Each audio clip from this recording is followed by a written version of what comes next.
Hello, it's Hillary Potts bringing you leadership strategies for you to bring your best to any business situation.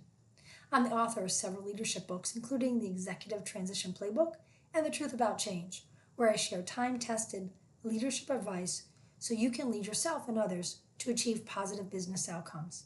What I know from decades working with leaders across the globe is that when leaders show up with the intention and the presence to lead, they find it much easier to get others engaged and on board to go beyond the results they thought were possible.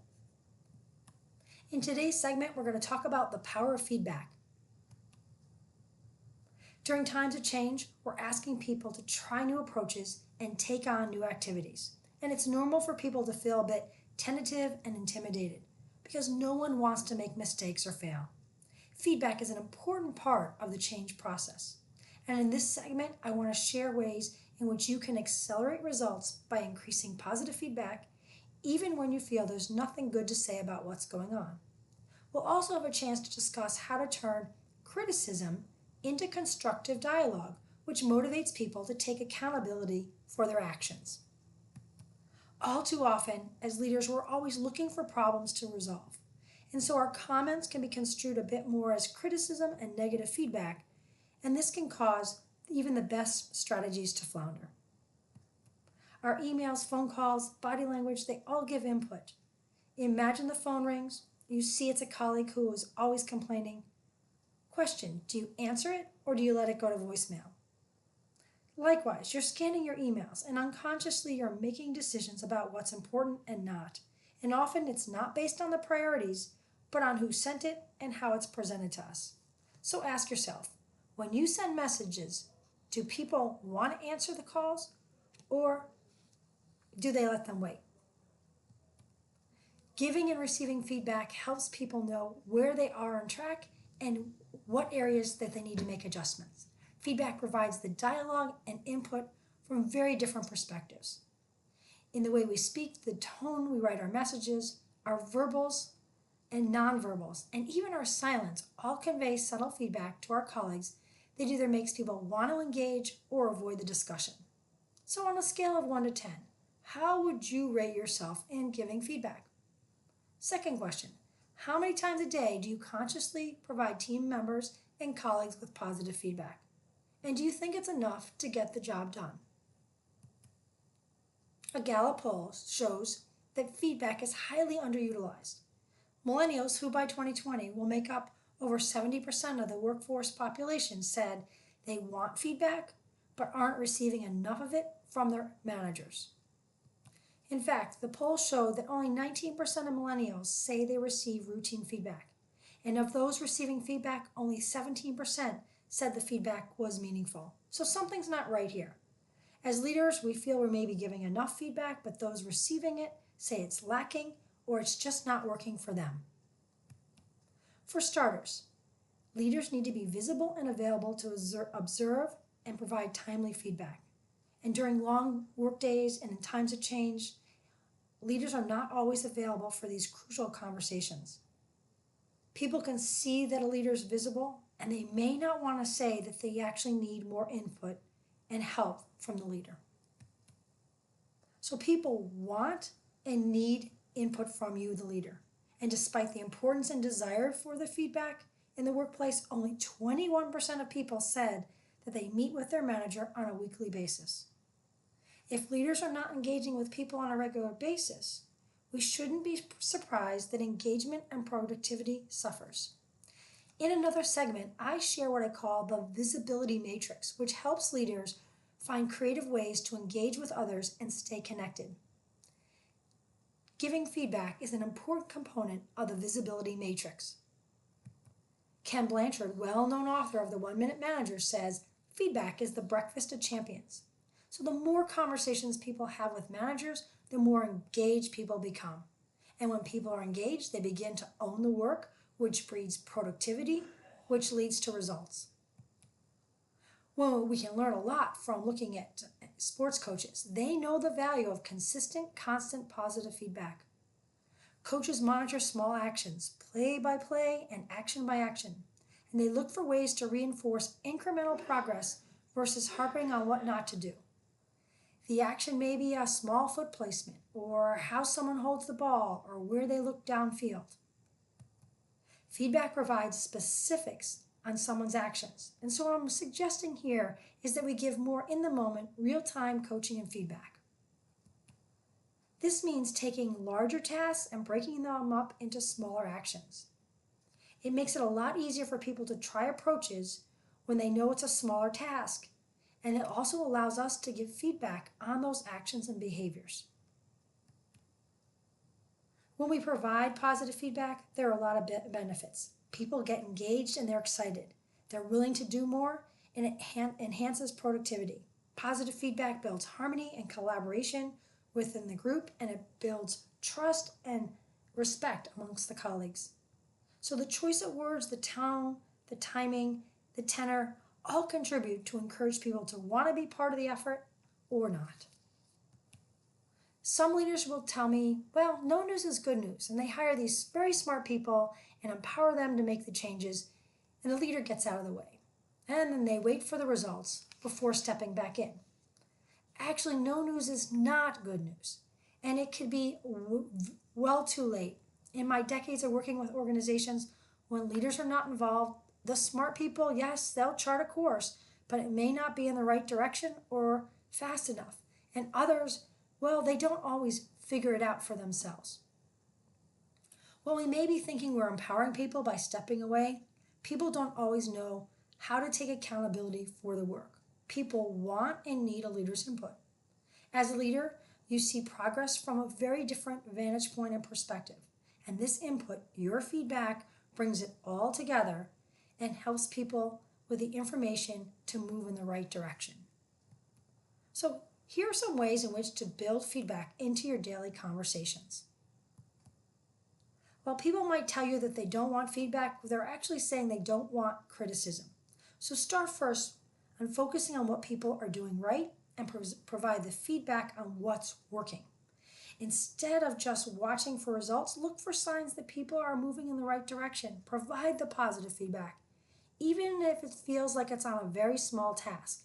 That encouragement is going to be your driver of success.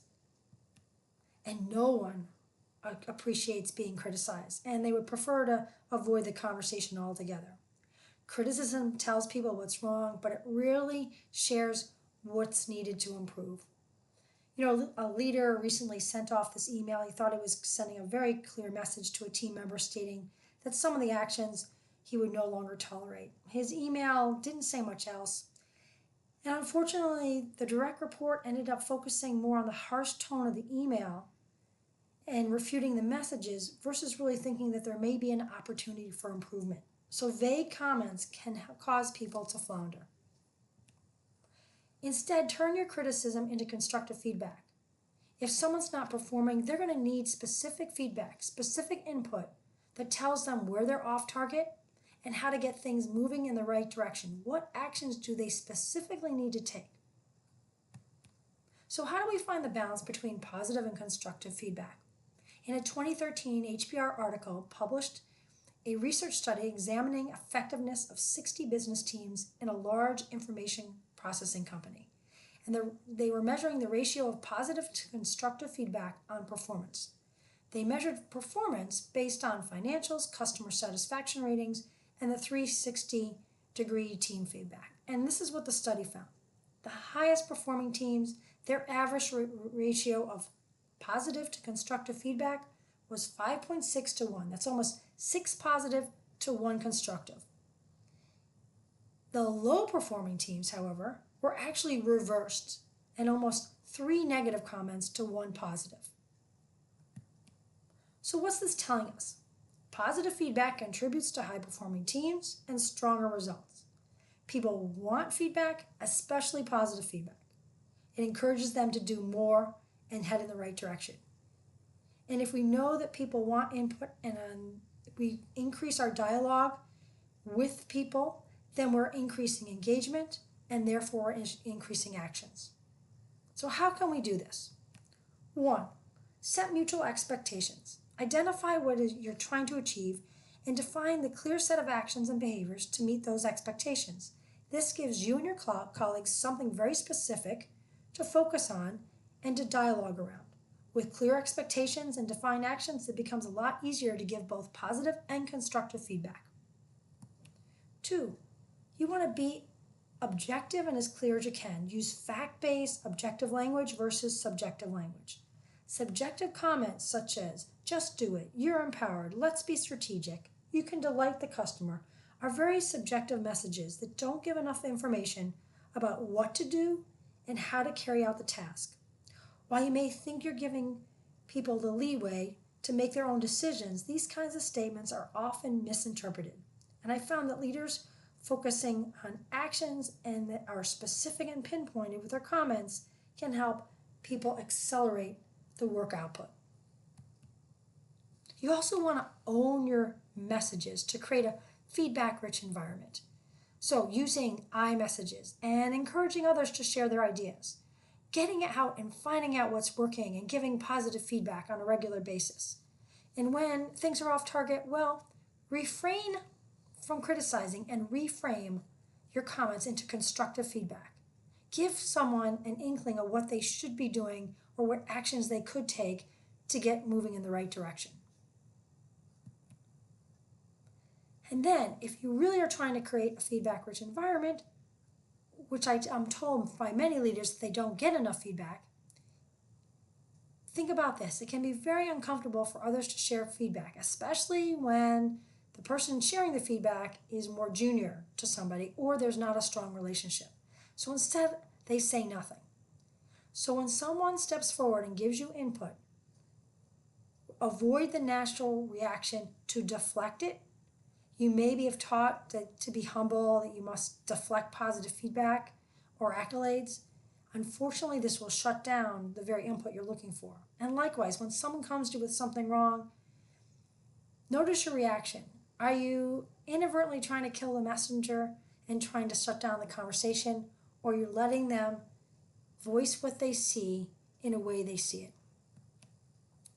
If you want to know what's truly going on, then when people give you feedback, put them at ease. Listen, acknowledge their comments, be gracious, pave the way to more dialogue.